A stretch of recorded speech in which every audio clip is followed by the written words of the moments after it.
SD Farmer here. I'm standing in front of our 686 International, and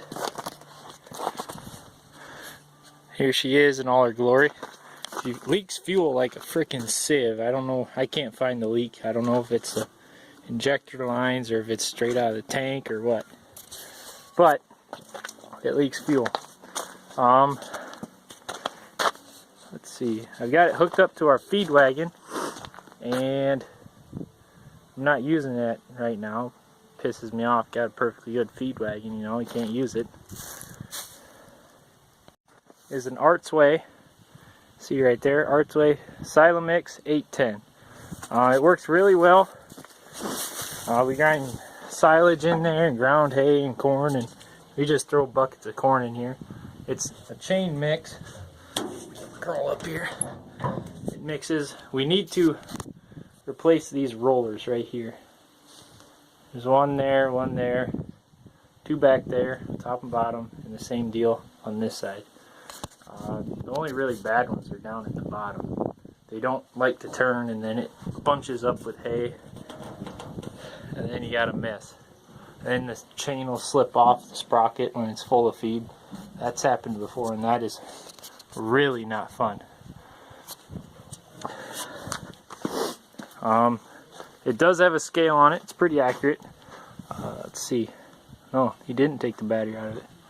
So yeah, it says it's got about 50 pounds of something in there. It's probably just snow and water and stuff. But to zero it out, you just hit that button, and there it goes. It says you got 2 pounds, 0 pounds.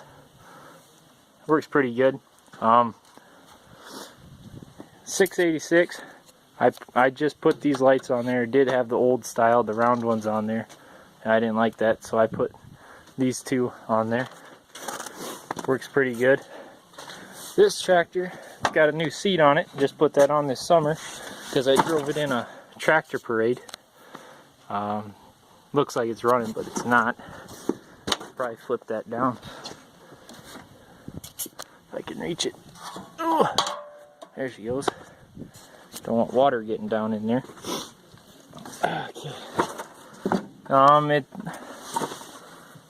It's got about 6,700 hours on it, if that's right. That seems about right. I bought this tractor from my grandpa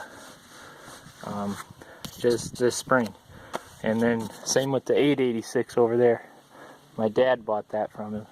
Same with the grinder. I don't think it'll start. It might. It usually likes its ether though.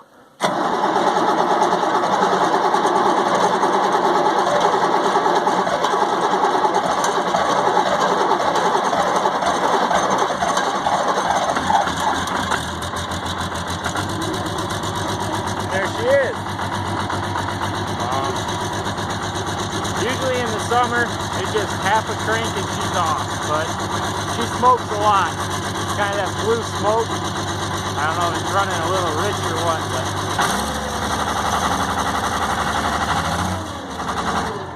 but yeah, we'll shut her off. It's been sitting here for quite a while.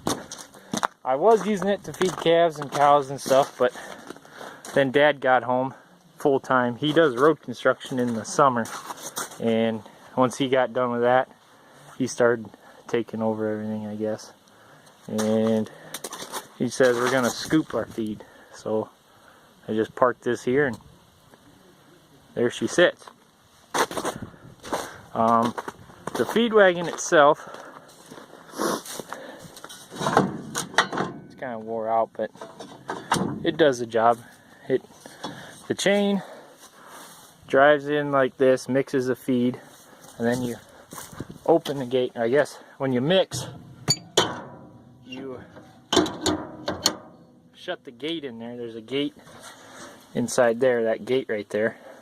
Then it'll mix the feed, and to disengage the auger in here that unloads it, you pull this lever right here. So there it's disengaged. And then when you want to unload, you flip that lever, you open this gate. I usually open it all the way. You can put it in the middle here, right there. and then turn PTO back on, and then away you go. For the scale, it runs off of a marine battery right in there. I thought Dad took it out, but I guess not. Yeah. Only problems with it is if you put straight ground hay. Doesn't matter what kind of hay it is. Straight ground material in it, and you fill it all the way to the top, that chain will come off the sprocket. I don't think this feed wagon was designed for that stuff. If you mix something in there, like silage, or pretty much silage, the only thing you mix in there, and then you just put a little bit of hay, and it just works fantastic. We haven't had any problems with it other than that, with the chain coming off the sprocket in there. These caps, you grease the bearings. These are for the rollers I was talking about. You grease them outside. You grease them, and then if you're not careful, I had my sister greasing one time, and she's just greasing the piss out of it, and then this cap popped off. And then she did it to a couple of them. Yeah, like this one's missing. It kind of pisses me off. We still have it. It's somewheres out there, out in the yards. But oh well. And Dad's got his sweet feed there. But yeah. The PTO goes into a gearbox that's right there. That's a gearbox. And it has two shafts that go out each way. And it drives this sprocket, which drives this big sprocket, which drives the chain. This chain is for the auger. You saw me moving that lever before, that red lever. That's what this is for. And you can see it disengages right here. So yeah. The other side's the same as this, except it doesn't have this mumbo jumbo right here. All this for the auger. It's just got this big flywheel here. I don't know what you call a flywheel, but yeah.